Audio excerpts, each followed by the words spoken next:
What's up? Did you guys know that you're gonna die? Yeah, it's true. But don't worry, I'm not planning anything. It's just that it's a reality.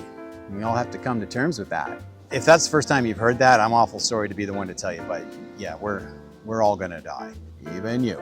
But I'm here to say that it's okay. The reason I want to talk about this today is because I genuinely feel that thinking about your own death is the best way to live a good life. And I'll explain what I mean by that, but I may stumble through it a little bit. You might have to bear with me because it's not that I'm so smart I thought of this myself. I listen to a lot of different podcasts and some self-help books, and you know, since I turned 50, I've been looking for ways to improve my life in a more holistic way. I just want to feel better, you know? Be happier, feel better. That's the basics. That's all I want now. I don't even want money anymore. Though, if I get some, I'm not going to give it away. I'm gonna keep it. I'll keep it for me. Buy some candy. What I mean is that, you know, life's busy. We're expected to get up every morning, deal with what's coming at us, and make it through to the end of the day so that we might do it all over again. But, you know, that's just the basics. There's so much more to it than that, or there can be. If we choose more for our lives, then there will be. But it is a choice, and we do have to make it happen. And the reason that I say that thinking about your own death is helpful in that respect is because it reminds you that all this beautiful park here, these leaves, me, my nice hair today, because it's not always nice, so I must celebrate that when it happens, and it's gonna fall out one day. So yay, good hair day. Sorry, there's other people in this park. I don't know what they think they're doing. So what I mean is it's really easy to get bogged down with the day-to-day, just surviving. You know, things aren't easy these days. It's expensive to do everything. It's expensive to live. It's expensive to have a home. It's expensive to have a car. It's expensive to have a meal. Some people do that 3 times a day. We must service those needs. Anyone with a family is just piling on more responsibilities that are really just about day-to-day stuff. Get the kids where they need to be, get your wife where she needs to be, she gets you where you need to be, taking care of business, fix the house, this, that, walk the dog, what are we gonna make for dinner? It can really snowball. And it can be easy to forget that we're also allowed to do something interesting with our lives. We're entitled to that, but distractions abound. You can get sidetracked. Let's say you always wanted to, I don't know, be an actor. I've heard that people want that sometimes.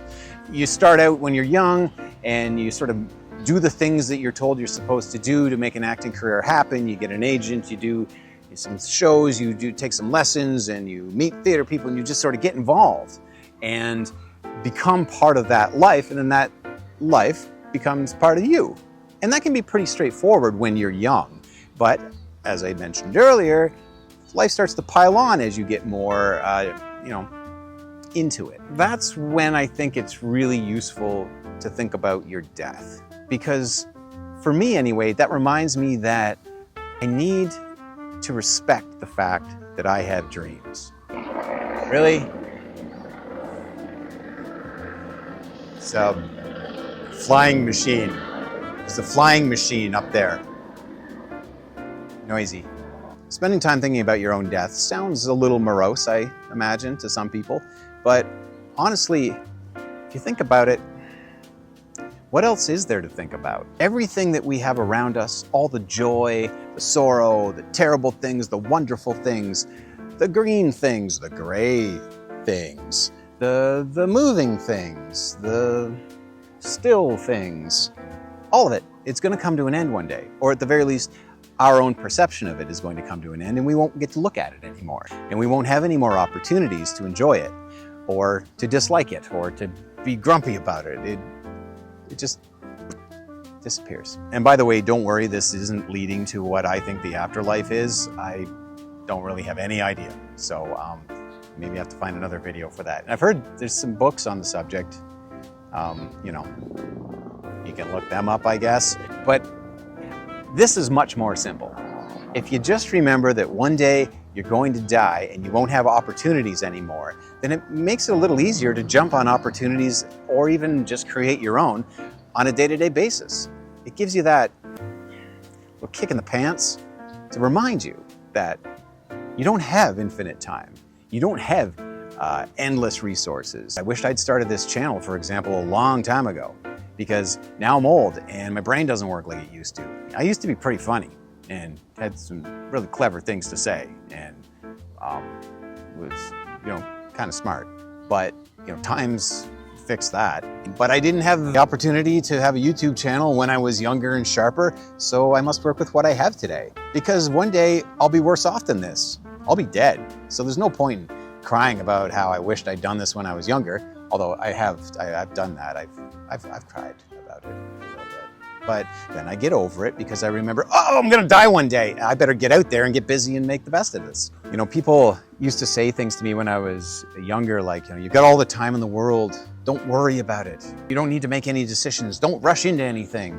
I always kind of bristled at that anyway, but I didn't really know why. Now, I think about it, I don't say that to young people very often. I just don't think it's helpful to let a young person think that it's okay to just waste time.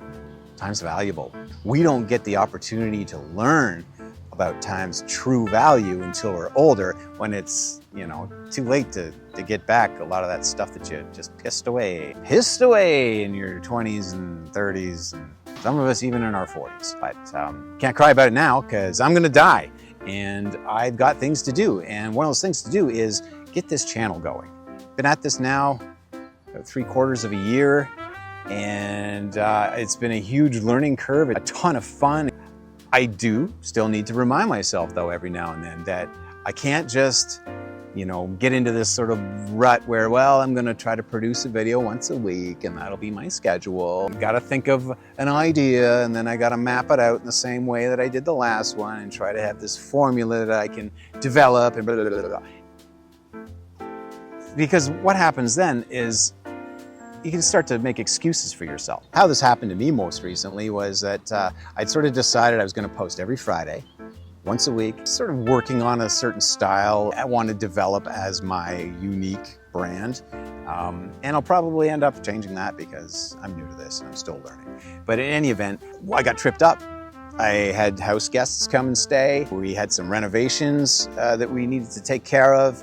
And my kid gets sick. And so these things start to glob together and create this roadblock to creativity. I missed that first week and felt a little bad about it, but I'm like, you know what? It's fine, because what else could I do? I've got a house guest. The house is all torn apart because of the renos. I've got to go do this, that, the next thing. Grass needs cutting. By the way, I fucking hate cutting grass. It's almost why I came here, because someone else cuts the grass in the park. Anyway, guys, I'm starting to scramble a little bit. The main point is that when you're lying in your deathbed, you don't want to be thinking about how you wasted time because you were tired.